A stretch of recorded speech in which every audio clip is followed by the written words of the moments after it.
우리 성도님들에게 잠깐 물어보겠습니다. 나는 아이입니까? 어른입니까? 어른이시죠? 네, 어른입니다. 그럼 아이들과 당연히 확연하게 다른 점이 있죠. 네, 뭘까요? 키도 다르고, 몸무게도 다르고, 지식도 다르고, 지혜의 양도 다릅니다.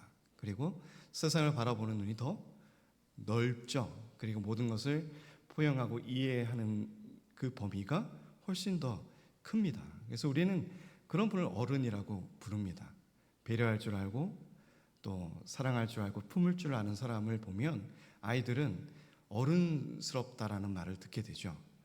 그러니까 아이라고 하는 것은 어찌 보면 굉장히 순전하기도 하지만 자기의 세계에서 자기만을 바라보고 있는 모습일 수도 있어요.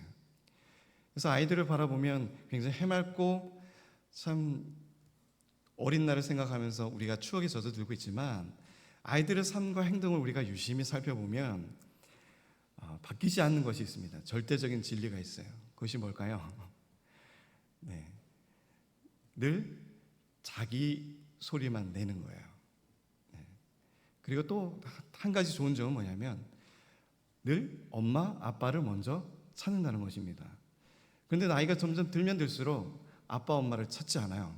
그리고 자기 친구들과 함께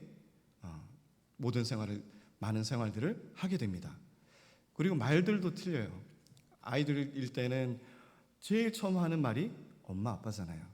그런데 사람들을 만나고 친구들과 생활하면 할수록 그 언어의 속을 이렇게 들여다보면 굉장히 거친 말들이 가장 먼저 배우게 되고 거친 행동들을 많이 배우면서 생활 속에서 드러나게 되더라고요. 우리 아이들이 그렇다는 얘기입니다. 믿음 생활하고 하나님 말씀을 매주 들으면서도 아이들의 모습을 보면 굉장히 순전하고 해맑고 하나님의 아이들처럼 이렇게 잘하면 좋은데 둘이 싸우는 거 보고 말하는 대화 내용을 들어보면 너무 어른 같은 거예요. 세상에 젖어 있는 모습을 볼 수 있다는 거죠. 그러니까 어른이라고 하는 것은 늘 우리가 생각하는 참 지혜롭고 성숙한 그런 모습에 이르는 것을 우리가 어른이라고 표현하지만 그러면 좋겠지만 우리 어른들도 보면 또 나이 드신 분들을 보면 어린아이들보다도 못할 때의 모습이 있어요, 없어요? 많이 있어요. 네. 오늘 그 어른스럽지 못한 모습이 엘리의 모습에서 나타나게 됩니다. 3장을 읽어보시면 아이 사무엘이 엘리 앞에서 여호와를 섬길 때에는 여호와의 말씀이 희귀하여 이상이 흔히 보이지 않았더라.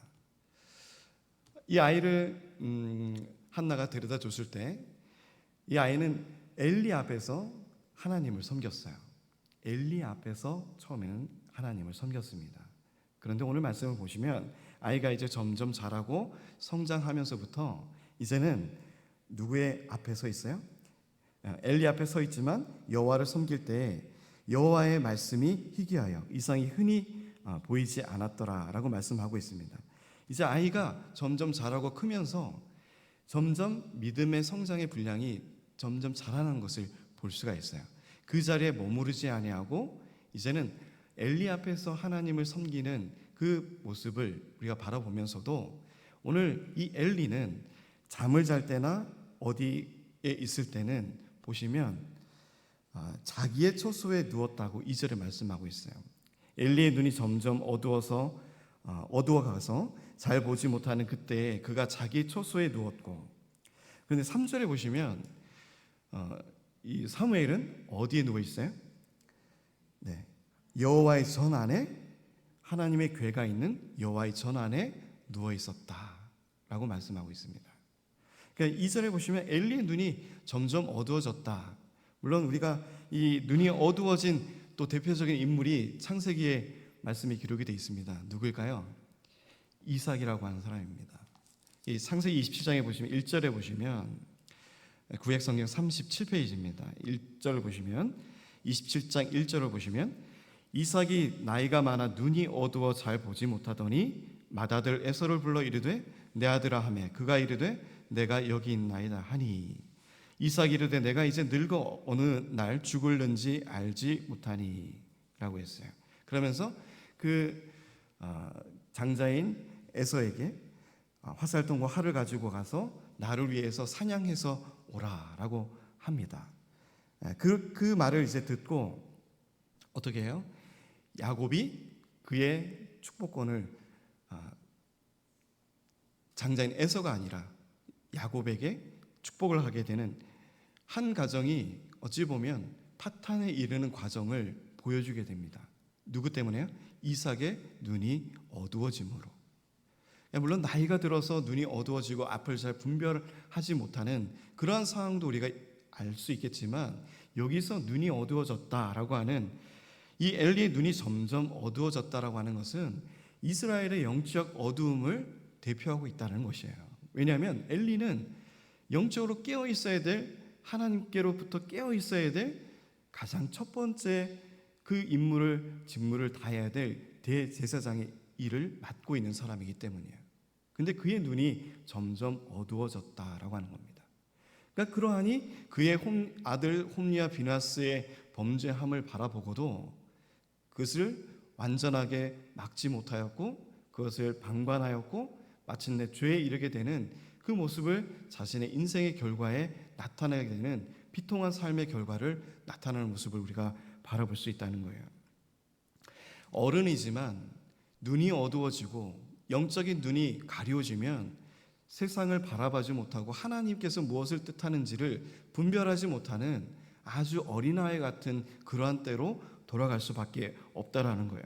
그래서 오늘 하나님께서는 이 등불이 아직 꺼지지 않은 이때에 사무엘을 부르십니다. 그 사무엘이 하나님의 궤가 있는 여호와의 전 안에 누워 있을 때라고 말씀하고 있어요. 하나님에게는 하나님의 임재를 뜻하는 것입니다.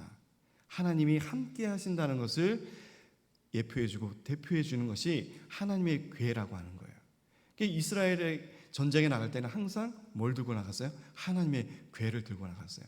하나님이 임재하면, 하나님이 함께 하시면 우리의 패함이 없고 승리가 보장되어져 있다는 것을 이스라엘 사람들은 굳게 믿고 있었다는 것이죠. 하나님의 궤가 머물러 있는 이곳에서 사무엘은 잠을 청하였다. 하나님과 함께 있을 때 하나님의 음성을 들을 수 있다라고 하는 거예요. 하나님과 함께 하고자 하는 그 마음이 있을 때 하나님께서는 우리에게 하나님의 음성을 들려줄 줄 믿습니다.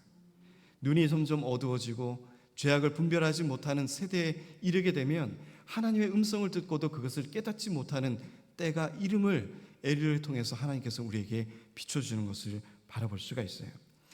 4절에 보시면 여호와께서 사무엘을 부르시는지라 그가 대답하되 내가 여기 있나이다 하고 엘리에게로 달려가서 이르되 당신이 나를 부르셨기로 내가 여기 있나이다 하니 그가 이르되 나는 부르지 아니하였으니 다시 누우라 하는지라 그가 가서 누웠다라고 성경은 말씀하고 있어요. 하나님의 음성이 들렸지만 아직 어린 사무엘은 그 음성이 엘리가 자기를 부른 줄 아는 음성으로 들었던 거예요. 아직 사무엘은 7절에 보시면 사무엘이 아직 여호와를 알지 못하고 여호와의 말씀도 아직 그에게 나타나지 아니한 때라라고 말씀하고 있습니다. 그러니까 어린 사무엘이지만 하나님께서는 그 어린 사무엘을 통해서도 하나님의 음성을 들려주면서 하나님의 뜻이 무엇인지를 알게 하고 싶은 하나님의 갈급한 심정을 우리가 바라볼 수 있는 거예요. 눈이 어두워서 아무리 그것이 죄악이라고 선포하고 2장에서 우리가 그 엘리의 집에 내린 하나님의 사람을 통해서 엘리의 집에 내린 저주의 말씀을 들었지만 엘리는 그럼에도 불구하고 눈이 어두워지고 영적 분별함이 떨어져서 그 자신의 아들들의 범죄함을 돌이키고 회개하는 마음이 없었다는 것을 볼 수가 있습니다. 그리할 때 하나님께서는 그 답답한 심정을 누구를 통해서 바라보고 계신다는 거예요? 한 아이를 통해서 바라보고 계신다는 거예요. 3장 1절에 보시면 아이 사무엘이라고 그래요. 아이. 아직 어린 그 사무엘을 통해서 하나님은 하나님의 뜻이 무엇인지를 또 전하기를 원하신 것을 볼 수가 있습니다. 우리 교회 안에도 아이들이 있어요. 아이들이 시끄럽고 떠들고 여름 성경학교나 주일학교나 이런 거 보면 뭐 먹을 것만 사고 막 아이들에게 소비되는 그런 것들로 보여지는 대상으로 여겨지는 수도 있지만 하나님께서는 그 시끄럽게 떠들고 쿵쾅거리는 아이들을 통해서도 하나님의 뜻이 무엇인지를 알게 하시고 우리 교회가 나아갈 길을 무엇인지를 깨닫게 하시고 하나님이 답답한 심정을 드러내기 위해서 아이도 쓰시고 붙드신다는 것을 우리가 기억하셔야 되는 거예요. 예수님께서는 예수님의 품에 다가오는 아이들을 막지 말라고 말씀하셨습니다. 말씀을 전할 때 회방하고 방해되는 그런 인물 사람들이라 생각해서 제자들은 그들을 막고 섰어요. 그러나 예수님은 아이를 부르셨어요. 천국은 이 아이들의 것이다. 이렇게 다가오고 침노하고 공격적으로 하나님의 나라를 침노하는 자, 공격하는 자의 것이 바로 천국이다라고 말씀하시면서 적극적으로 하나님의 말씀을 붙들기 위해서 다가오는 이 아이들을 그 순전한 믿음을 보시고 천국은 이러한 자들의 것이다라는 것을 말씀하고 계시는 거예요. 저는 우리가 믿음 생활하고 예수님을 처음 영접할 때 그 순간부터 우리는 새로운 나이를 먹었다고 생각합니다. 교회 처음 예수를 믿던 그때가 바로 내가 이제 1살이 되었다라고 저는 생각해요. 우리는 어찌 보면 영적으로는 굉장히 아직 아이 사무엘같이 어린 순전한 믿음을 가지면서 하나님의 나라를 바라보고 기대하며 예수님께로 뜀박질하는 그런 아이의 모습을 아직 가지고 있을 줄 믿습니다. 그러나 그 아이의 영적인 아이의 그 믿음에서 우리가 좀 더 나아가다 보면 사람들을 만나게 되고 엘리 앞에 서는 것 같이 목사님들 앞에 서서 목사님들이 원하고 즐거워하고 기뻐하는 것에 먼저 행동하는 것을 즐겨하시는 분들도 계세요. 그러나 우리가 먼저 서야 될 것은 누구 앞에 서야 돼요? 하나님 앞에 서는 것이에요. 우리가 교회 일을 하는 것도 하나님이 기뻐하시는 것을 찾아서 구하고 나아갈 때 하나님이 기뻐하신다라고 하는 것을 분명히 알고 계셔야 된다는 것입니다. 그래서 이 사무엘은 하나님께서 부르시면 그 음성을 들으면서도 아직 엘리 제사장이 나를 부르는구나 하고 3번이나 그에게 가서 부르셨어요? 라고 하는 것을 볼 수가 있어요. 그래서 6절에 보시면 여호와께서 다시 사무엘을 부르시는지라 사무엘이 일어나 엘리에게로 가서 이르되 당신이 나를 부르셨기로 내가 여기 있나이다 하니 그가 대답하되 내 아들아 내가 부르지 아니하였으니 다시 누구라. 그리고 8절에 보시면 하나님께서 3번째로 이제 사무엘을 부르게 됩니다. 그때서야 엘리도 그 음성이 하나님의 음성임을 알게 되었다는 거예요. 원래 처음 그때 딱 들었을 때 우리가 기도하고 막 깨어 있으면 하나님의 음성이야. 사무엘아 가서 하나님이 또 부를 때 내가 여기 있습니다. 주여 내가 여기 있습니다. 주여 말하시옵소서. 그렇게 딱 얘기했으면 좋았을 텐데 엘리도 눈이 어두워지고 침침해지고 귀에 이상이 들리고 잘 들리지도 않고 그러다 보니 영적인 어둠에 있다 보니 하나님의 음성인지 무엇인지를 깨닫지 못하는 그런 상황에 이르게 된 거예요. 그래서 3번째 불렀을 때 엘리가 여호와께서 이 아이를 부르신 줄을 깨닫고 엘리가 사무엘에게 이르되 가서 누웠다가 그가 너를 부르시거든 내가 말하기를 여호와여 말씀하옵소서 주의 종이 듣겠나이다 하라니 이에 사무엘이 가서 자기 처소에 누우니라 라고 말씀하고 있습니다. 10절에 보시면 이제 여호와께서 임하여 서서 전과 같이 사무엘아 사무엘아 부르시는지라 사무엘이 이르되 말씀하옵소서 주의 종이 듣겠나이다 하니 이제 4번째가 돼서야 이제 사무엘이 하나님의 음성을 듣고 그에게 응답하는 것을 볼 수가 있어요. 그래서 4번째 하나님을 만났을 때 여호와께서 사무엘에게 이르시되 보라 내가 이스라엘 중에 한 일을 행하리니 그것을 듣는 자마다 2귀가 울리리라. 저는 이 표현이 굉장히 우리의 심령을 울리는 것처럼 하나님의 말씀이 그 귀를 울리지 못하는 그 완악한 사사의 시대 속에 살아가는 영적인 어둠에 갇혀 살아가는 예배도 허물어지고 제사도 허물어지고 하나님이 누군지를 모르고 진정한 왕이 누군지를 모르며 자기의 소견 뜻대로 살아가는 이 완악한 세대 속에서 하나님의 말씀이 전하여지지 않고 뜻이 선포되지 않는 이러한 암흑과 같은 그 속에서 이 어린 사무엘을 하나님께서 4번째 부르셔서 말씀하고자 하는 그 뜻이 무엇인가? 이 울리지 않는 그곳에 이 어린 사무엘을 통해서 이 이스라엘 백성들에게 귀를 울리게 하는 그 말씀이 무엇인가? 듣는 자마다 두 귀가 울리리라 라고 하나님은 말씀하고 있습니다. 하나님의 말씀은 이러한 영적으로 어두워지고 타락한 세상 속에서 우리의 마음과 두 귀를 울릴 줄 믿습니다. 이러한 감동과 성령의 감동과 임재함이 없다면 우리는 하나님의 살아계심과 임재를 깨닫지 못할 거예요.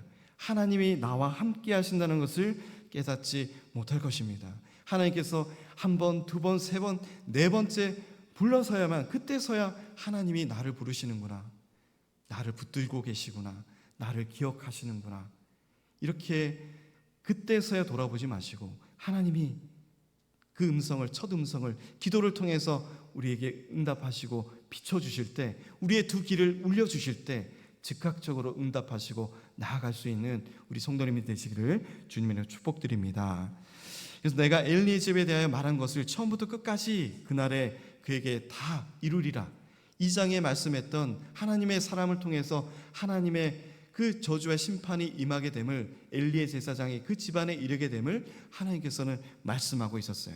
그러나 엘리는 그 말씀을 기억하지 못하고 깨닫지 못하고 하나님 앞에 엎드려 자복하고 회개하지 못하고 그들의 아들들의 죄악을 하나님 앞에 고하지 못하며 돌이키지 않게 하는 그러한 잘못을 저지르고 있을 때 다시 그 어린 사무엘을 하나님께서는 부르셔서 다시금 그 말씀을 되풀이해 주고 계세요. 그 말씀은 그렇습니다. 내가 그의 집을 영원토록 심판하겠다고 그에게 말한 것, 또 그가 아는 죄악 때문이니 이는 그가 자기의 아들들이 저주를 자청하되 어떻게 하였더라? 금하지 아니하였음이니라. 아버지의 역할이, 엘리의 아버지로서의 역할이, 또 제사장으로서의 역할이 얼마나 부족했는 것을 하나님은 알고 계셨다는 거예요. 그 아들들의 저주를 자청하였다. 그것이 누구를 통해서요? 엘리를 통해서 일어난 사건입니다. 눈이 어두워져 나타난 그 사건이 이 아이들을 통해서, 그리고 이 자신의 자녀들을 통해서, 또 이스라엘의 백성들을 통해서 죄가 완악하게 전파되어짐을 통해서 하나님의 징계가 나타난 것을 우리가 바라볼 수가 있어요. 14절에 그러므로 내가 엘리의 집에 대하여 맹세하기를 엘리 집의 죄악은 제물로나 예물로나 영원히 속죄함을 받지 못하리라 하였노라 하셨더라. 하나님은 돌이키시기도 하시는 하나님이신데 그 죄악이 얼마나 완악하였는지 하나님께서는 두 번째로 직접 나타나셔서 사무엘에게 그의 죄가 어떠한지를 그 어린 사무엘에게 말씀하고 계시다는 거예요. 다 큰 어른인 우리에게 붙들고 그 속사정을 얘기하는 것이 아니라 정말 이제 젖대서 성장해 나가서 아직 하나님이 누구신지 그 말씀이 무엇인지를 깨닫지 못하는 그 어린 사무엘을 통해서 몇 번이나 불러내서 사무엘아, 사무엘아, 내가 너를 통해서 할 말이 있다, 전해야 될 말이 있다. 그 어린 사무엘을 부르시는 하나님의 그 답답한 심정을 우리가 바라볼 줄 알아야 된다는 거예요. 하나님 지금도 우리를 그 답답한 심령으로 우리를 부르고 계십니다. 우리의 각자 이름을 부르고 계세요. 근데 우리가 그 이름을, 그 하나님의 음성을 듣고도 왜 부르는지를 모르고 있다는 거예요. 엘리야와 같이 내 죄를 깨닫지 못하고 내가 자청하여서 그 죄를 점점 불려나가는 그런 바보스러운 믿음 생활을 하고 있다는 것입니다. 그러므로 내가 엘리의 집에 대하여 맹세하기를 엘리의 집의 죄악은 제물로나 예물로나 영원히 속죄함을 받지 못하는 그러한 죄악에 이르렀다라고 말씀하고 있습니다. 회개하지 아니하고 하나님의 마음을 움직이지 못하게 하는 엘리의 모습을 볼 수가 있다는 거예요. 사무엘이 아침까지 누웠다가 여호와의 집의 문을 열었으나 그 이상을 엘리에게 알게 하기를 두려워하더니, 하나님의 성전에서 열심히 일하며 그 어린아이는, 그 사무엘은 하나님의 성전에서 열심히 일을 하는 아이였습니다. 어떤 다른 성전에서 봉사하는 사람들과 마찬가지로 그러한 아이였어요. 그러나 하나님은 그 사무엘을 통해서 성전의 문을 열게 하셨고 또 그 이상을 바라보게 하셨습니다. 그런데 보니까 엘리에게 이 말을 하기가 두려운 거예요.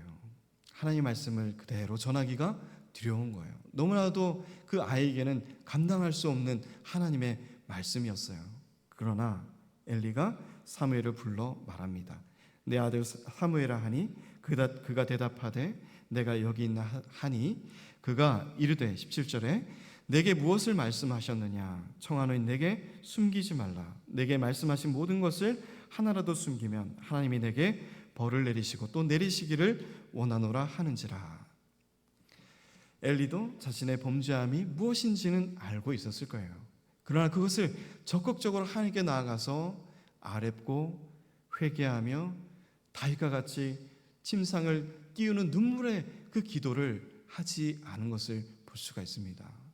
하나님이 그 마음을 굳게 하고 돌이키지 않겠다라고 하는 말씀의 그 선포를 사무엘을 통해서 했다라고 하는 것, 그 말씀을 들었을 때 그 엘리의 마음은 어땠을까요? 그 말씀을 들었을 때도 엘리는 또 엎드려져서 하나님께 눈물 흘리며 정말 자복하고 회개해야 될 상황이었을 거예요. 18절에 보시면 사무엘이 그것을 그에게 자세히 말하고 조금도 숨기지 아니했다라고 말씀하고 있습니다. 하나님의 말씀을 전할 때 숨기면서 이 말씀 전하면은 마음에 상처가 입을 것 같고 또 누굴 콕 집어서 얘기하는 것 같고 그렇게 들릴 것이라고 생각하면서 주저할 때가 있어요. 그러나 하나님은 모든 말씀을 자세하게 전하기를 원합니다. 그 말씀을 있는 그대로 전하기를 원하고 계신 거예요. 그것이 저주든 축복이든 하나님이 원하신 뜻대로 그것을 그대로 전하는 것이, 대언하는 것이 바로 선지자들이 해야 될 말인 것입니다. 그래서 이 어린 사무엘은 하나님 앞에서 그 말씀을 들은 것을 그대로 숨기지 않고 그에게 전하는 거예요. 이는 여호와시니 선하신 대로 하실 것이니라 하니라라고 말씀하고 있습니다. 그리고 사무엘이 사람의 여호와께서 그와 함께 계셔서 그의 말이 하나도 땅에 떨어지지 않게 하시니. 1절에 보시면 어린 사무엘이지만 이제 19절에 보시면 사무엘이 점점 자랐다고 말씀하고 있어요. 점점 자라면서 여호와께서 그와 함께 계셨다라고 하는 것을 알 수가 있습니다. 우리가 믿음 생활을 하면 할수록 누구와 함께 하셔야 돼요? 하나님과 함께 하셔야 돼요. 명적인 나이가 점점 들수록 하나님이 우리와 함께 계시는 믿음의 생활을 하셔야 돼요. 사람들을 바라보고 사람들과 함께하는 그 믿음 생활을 즐거워하는 것에 빠지시면 안 된다는 거예요. 사람들과의 교제도, 성도들 간의 교제도 중요한 교회의 덕목 중에 하나입니다. 만나야 되고 나누어야 되는 것이 우리의 교회의 목적이니까요. 그러함에도 불구하고 하나님께서 원하시는 것은 우리의 믿음의 성장이 점점 일어날수록, 믿음의 분량이 점점 많아질수록, 그리고 장성한 분량에 이를수록 우리는 누구와 함께 있기를 더 원하셔야 돼요? 하나님과 함께 있기를 더 원하셔야 되는 거예요. 하나님이 보시는 것에 대해 더 두려움을 느끼고 하나님을 경외하는 마음을 더 깊게 가지셔야 되는 것이, 이것이 뭐예요? 자란다라고 하는 거예요. 사무엘이 점점 자라매라고 하는 것은 영적인 성장도 의미하는 것을 말합니다. 나이가 들어서 믿음 생활 잘할 것 같죠. 엘리야 같이 90이 넘으면 믿음이 막 커서 모든 것을 다 받아들이고 용서하고 하나님의 뜻이 무엇인지를 밝게 깨닫고 살아갈 것 같죠. 결국 그렇지 않다는 거예요. 영적인 성장이 우리에게 중요한 것이다 라고 하는 겁니다. 하나님은 우리를 바라보실 때 우리의 몸과 육체를 바라보시는 것이 아니에요. 교회에 나오는 그 행위를 바라보시는 것이 아니에요. 나오셔서 그 마음의 중심이 어디로 향해 있는가를 중요하게 생각하시는 거예요. 이번 기간이 특별한 새벽 기도의 기간이지만 우리의 몸이 나와서 있는 그것을 하나님이 기뻐하시는 것이 아닙니다. 하나님이 기뻐하시는 것은 그 자리에 머물러서 무엇을 중심으로 하나님께 나아가고 있는가라는 것을 바라보시는 거예요. 엘리와 같이 어두운 영적으로 세상을 구하는 우리의 욕심을 구하는 그러한 기도를 원하는 것이 아니라 어린 사무엘을 통해서 하나님의 음성을 듣게 하시고 하나님의 뜻이 무엇인지를 밝히 깨닫게 하시면서 이 이스라엘을 회복시켜 나가는 것이 가장 하나님의 큰 목적이고 계획임을 선포하며 그 어린 사무엘을 붙들고 사용하시는 하나님을 우리가 바라보실 줄 아셔야 된다는 거예요. 그래서 하나님께서 우리를 부르신 목적은 그 새벽 기도를 통해서 우리의 죄가 무엇인지를 깨닫게 하기를 원하시는 것이 가장 첫 번째 이유입니다. 우리의 죄를 깨닫지 못할 때 우리는 자칫 실망스러운 어른들의 모습을 가질 수가 있어요. 어른스럽지 못한 어른, 그리고 장로라고 하는 엘더라고 하는 나이 든 자라고 하는 권사로서 장로로서 가장 인격적으로 모범이 되고 또 존경을 받아야 될 그 자리에 오히려 존경받지 못하고 오히려 교회에 해를 끼치며 누를 끼치는 그 자리에 우리가 설 수도 있다는 거예요. 그것이 왜요? 우리의 죄를 깨닫지 못하기 때문에, 영적인 어둠에 갇혀 있을 때라고 하는 거예요. 그래서 사무엘은 자랐다라고 말씀하고 있습니다. 우리 성도님들도 말씀을 들음을 통해서 믿음의 분량을 통해서 성령의 감동과 능력을 통해서 늘 자라나는 신앙에 서 있는 우리 성도님들이 되시기를 주님의 축복드립니다. 성장이라고 하는 것은 우리 스스로가 그 믿음의 분량에서 장성하고 자랄 때 일어나는 것이에요. 내 죄를 깨닫고 내가 왜 이 자리에 있게 되었고 예수 그리스도의 보혈의 피로 우리의 죄를 어떻게 주님께서 담당하셨고 그 생명을 내어놓으심을 통하여 하나님의 사랑이 우리를 통해서 확증시켰다는 그 은혜 사건을 통해서만이라도 우리는 하나님께 나아가야 될, 기쁨으로 나아가야 될 충분한 은혜의 요건을 가지고 있는 것입니다. 하나님께서 우리를 부르신 목적, 그리고 우리가 하나님의 일을 기쁘시게 하는 그 일이 무엇인지를 바라보시고 믿음의 정체가 아니라 머물러 있는 것이 아니라 나이 듦을 통해서 신앙의 분량이 재어지는 것이 아니라 영적인 내 모습이 어린아이인지 아니면 장성한 분량에 이르기 위해서 또한 우리가 말씀을 붙들고 기도하며 통회하며 자복하며 우리의 죄를 돌이키며 돌아볼 수 있는 자들인지를 우리가 살펴봐야 된다는 것이에요. 영적인 어둠에 지금에도 이 완악한 사사의 시대 같은 오늘날의 현대의 시대입니다. 하나님은 우리를 사무엘처럼 부르고 계세요. 사무엘아, 사무엘아. 우리가 듣지 못하여도 그 음성이 사람이 부르는 음성으로 들을지라도 하나님은 다시금 또 부르시고 부르시는 하나님인 줄 믿습니다.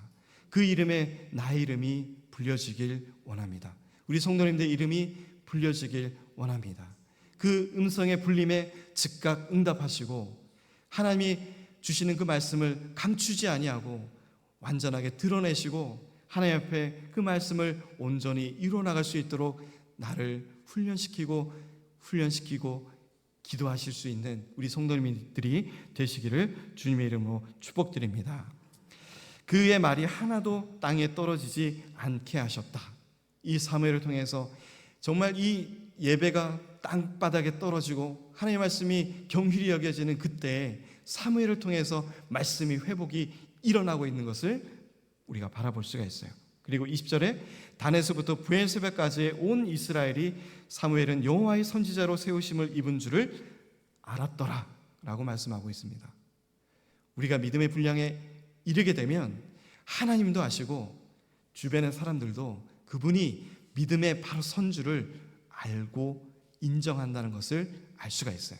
사무엘은 하나님 앞에서 칭찬받는 아이였지만 이제는 모든 단에서부터 브엘세바까지 저쪽 이스라엘 단 그 끝쪽에서 가장 아래쪽에 끝에 있는 모든 이스라엘 사람들이 사무엘이 이제는 하나님이 들고 쓰시는구나를 알고 있다는 것을 우리가 살펴볼 수가 있어요.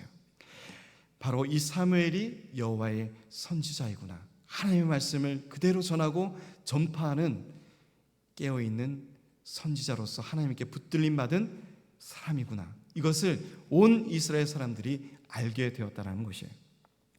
21절에 여호와께서 실로에서 다시 나타나시되 여호와께서 실로에서 여호와의 말씀으로 사무엘에게 자기를 나타내시는지라. 이제 하나님께서 자신을 나타내십니다. 무엇을 통해서요? 말씀을 통해서요. 말씀이 갈급했던, 선지자가 없던 그때 사무엘을 하나님께서 붙드시고 하나님의 말씀을 나타내기 시작하셨다. 네, 이것이 사사의 그 사사시대의 어둠을 깨뜨리고 이제는 한나를 통해서, 사무엘을 통해서, 그 긴 기간을 통해서 하나님께서 이 이스라엘 백성들을 깨우고 하나님의 말씀을 다시금 선포하며 하나님의 이스라엘 백성들을 다시금 하나님의 장중에 붙들고 하나님의 놀라운 계획을 이루어 나가시는 그 뜻을 이 어린 사무엘을 통해서 나타나고 계신다는 거예요. 점점 자라나는 사무엘을 더 붙들고 하나님께서는 일하신다는 것을 볼 수가 있습니다. 점점 자라나는 신앙을 하나님만이 알고 계신 것이 아니라 우리 주변의 사람들도 인정하고 바라볼 수 있다는 거예요. 그러한 자리에 우리 이 자리에 나온 모든 성도님들과 우리 동남교회 성도님들이 그 자리에 이룰 수 있도록 날마다 기도하고 충성으로 하나님께 더욱더 열심으로 나아가며 나의 죄를 하나님 앞에 진실되게 좀 내려놓고 하나님 앞에 정말 눈물 흘리면서 나아갈 수 있는 우리 모두가 되시기를 주님의 이름으로 축복드립니다.